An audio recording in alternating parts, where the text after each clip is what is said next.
right now. I feel so close to you right now.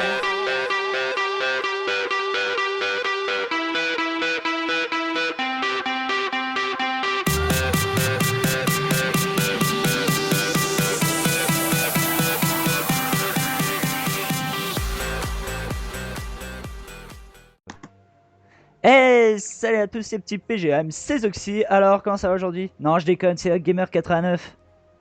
Et donc aujourd'hui, belle présentation Doc. Donc aujourd'hui, je suis accompagné de Doc pour parler d'un sujet. Quel est ce sujet Doc? Eh ben, ce sujet, c'est est-ce que l'ajout de compétition et de joueurs compétitifs sur Black Ops 2, comme sur les autres Call of Duty, est-ce que ça ne change pas la mentalité de certains joueurs? Voilà, donc c'est très bien résumé, mais tout d'abord je vais vous parler tout simplement du gameplay puisqu'il n'est pas de moi. Il est inscrit un petit peu dans le projet Game d'abonnés que je fais, donc c'est Wazaki qui m'a proposé son gameplay. Il va réaliser une très très belle performance puisqu'il joue aussi à la Vecteur silencieux. Je crois qu'il joue aussi avec poignet et double chargeur, je sais plus exactement comment ça s'appelle. Vecteur K10 en diamant, voilà, donc c'est vraiment difficile à jouer aussi avec un silencieux. Mais il joue avec donc des score streaks sur la map raid, des score streaks qui sont Aéronef, microstation orbitale et les chiens. Il va les débloquer plusieurs fois, enfin bon vous allez voir ça va vraiment être une très très belle partie. Et donc revenons rapidement et sans plus attendre au débat du jour Doc. Un autre sujet, j'ai envie de dire, c'est alors, moi j'ai envie de te poser la première question. Alors, est-ce que selon toi, l'ajout des joueurs compétitifs et de la compétition sur Call of, est-ce que ça change la mentalité des joueurs et comment ils se font connaître surtout? Eh bien oui, alors comme vous venez de voir par exemple, si vous avez regardé, vous faites un replay, eh bien le joueur qui vient de tuer Wazaki, c'est tout simplement quelqu'un qui avait un emblème Desserto, etc. Donc on voit de plus en plus de personnes qui se disent Desserto player, etc. Sur le multi, etc. Donc ils prennent place, on va dire, le Desserto se fait de plus en plus connaître aussi. Comment ça se fait? Comment ça se fait que le Desserto ou le mode compétition ou la compétition en général sur Call of se fait beaucoup connaître?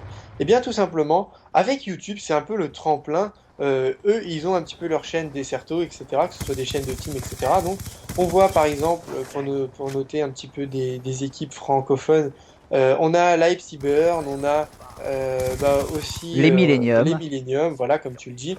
Et toi, je sais que tu es vraiment fan des Leipzig Burn, etc. C'est ça, ouais. Donc c'est vrai que voilà, ils ont pris place un petit peu sur YouTube, non pas qu'ils monopolisent le marché, attention loin de là, mais c'est vrai qu'ils se font connaître grâce à ça. Et donc le débat du jour, c'est est-ce que au final faut que je me force à dire le mode compétition, est-ce que la compétition n'empiète pas au final sur le multi, est-ce qu'il n'influence pas les joueurs qui jouent en multijoueur? Alors selon moi, si ça influence quand même parce que même toi, hein, tu as dû le remarquer parce qu'avec le nombre d'heures qu'on a pu passer sur Call of, on a quand même remarqué que beaucoup de joueurs s'adaptaient par rapport à ce qu'ils voyaient en ligne et ce qu'ils voyaient des joueurs compétitifs. Et ils voyaient leurs déplacements, les armes qu'ils utilisent, comment ils jouent. Donc voilà, et moi je vois que ça se reproduit de plus en plus en ligne, ce qui est une bonne chose et ce qui est aussi un peu nocif, je pense. Voilà, donc tu fais bien parce que tu as bien résumé tout le machin. Donc, parlons un petit peu de la façon de jouer du Desserto. Donc, Desserto, je vais prendre juste l'exemple de la capture de drapeau avec le rôle du gars qui doit rester comme flag en gros. C'est quelqu'un en général qui est à l'AR, donc au fusil d'assaut, et qui doit rester, non pas la plupart du temps, mais souvent, assez viseur fixe, puisqu'il doit garder une zone, en tout cas garder le drapeau, etc. Et c'est vrai que ça en Desserto, c'est vraiment commun. Si vous le faites, vous n'allez pas vous faire insulter, etc. Puisque c'est normal, c'est vu comme normal. Mais lorsque vous allez jouer comme ça, que ce soit en ligue ou en mode multijoueur, bah vous allez vous faire insulter un petit peu de noob, si j'ai envie de dire, parce que bah voilà, c'est pas très loyal, hein, on peut dire ça comme ça, Doug. Ouais, pas loyal parce que voilà, comme on dit, c'est de la compétition. Les joueurs Desserto ou même autre mode, hein, on prend Desserto parce que c'est un peu la référence. Voilà, c'est le mode compétition et en ligne pour moi c'est différent. On ne devrait peut-être pas tout le temps s'attarder à faire ce genre de choses en ligne, tout simplement parce que il n'y a pas que des joueurs compétitifs qui sont en ligne, il y a de tous les joueurs, il y a vraiment de tout. Et il faut penser aux joueurs occasionnels, aux joueurs qui n'ont pas forcément un gros niveau, aux joueurs qui sont là pour se détendre. Il faut vraiment penser à tout le monde et peut-être moins jouer dans ce style de jeu ou alors s'adapter à ses adversaires.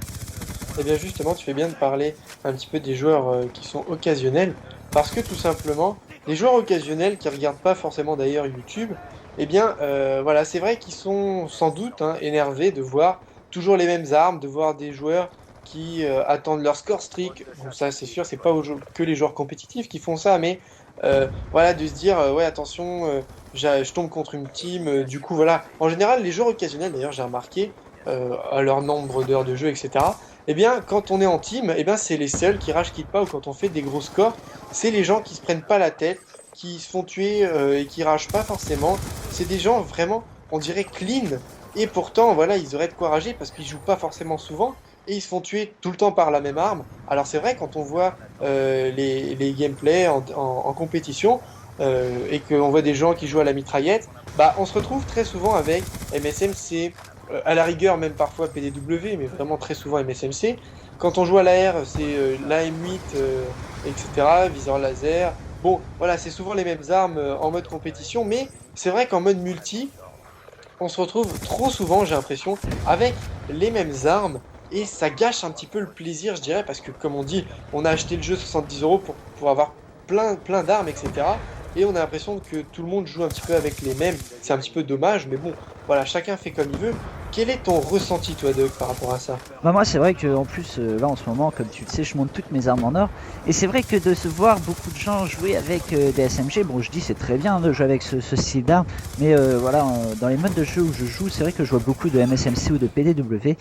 C'est pas rageant parce que voilà moi j'ai appris, je prends un peu sur moi, mais c'est vrai que je comprends les joueurs occasionnels qui eux doivent en avoir marre de se faire défourailler par des MSMC et puis que ça continue encore et encore.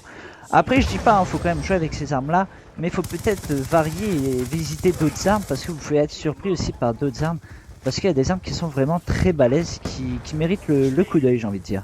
Voilà, donc après, en Desserto, c'est sûr, on peut comprendre ça qu'ils utilisent des armes puissantes parce qu'en Desserto, c'est de la compétition, ou même en compétition, il faut gagner, etc. Donc, il faut en fait la meilleure configuration d'armes pour bien tuer le plus rapidement possible un adversaire.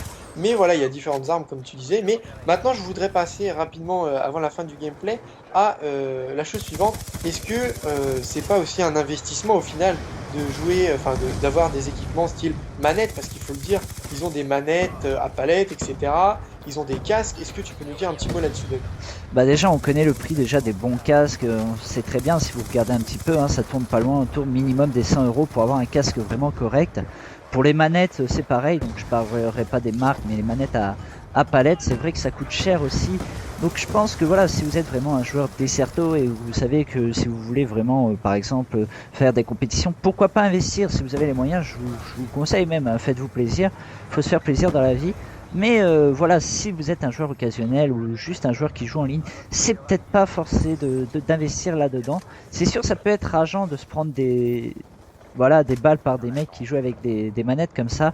Mais voilà, c'est le jeu, ils ont les moyens. Peut-être que vous n'avez pas les moyens, c'est pas grave. Profitez du jeu comme il est, mais n'investissez que vraiment si ça vaut le coup d'après vous. Voilà. Donc, après, pour rapidement terminer sur ce gameplay, etc., il va bientôt se terminer. Et moi, je voulais aussi parler rapidement, tout simplement, est-ce qu'au final, les joueurs Desserto n'essayent pas, sur le multi, de reproduire exactement les mêmes choses quand ils sont en train de faire des LAN ou des compétitions, etc. Parce que c'est vrai, je pense que ça gâche dans un sens, mais de l'autre aussi, si vous vous mettez au Desserto ou en mode compétition, vous allez voir votre niveau grandement augmenter. Donc sur ce, le gameplay est fini. Écoutez, si vous avez apprécié cette vidéo, n'hésitez pas à visiter nos deux chaînes, ça nous ferait vraiment plaisir. Et donc on va envoyer cette vidéo à CodeQG et peut-être à d'autres communautaires, on verra. Sur ce, je vous dis, portez-vous bien et merci à toi donc de m'avoir accompagné, Doc. Et je vous dis à la prochaine. Ciao, ciao tout le monde. Salut à tous!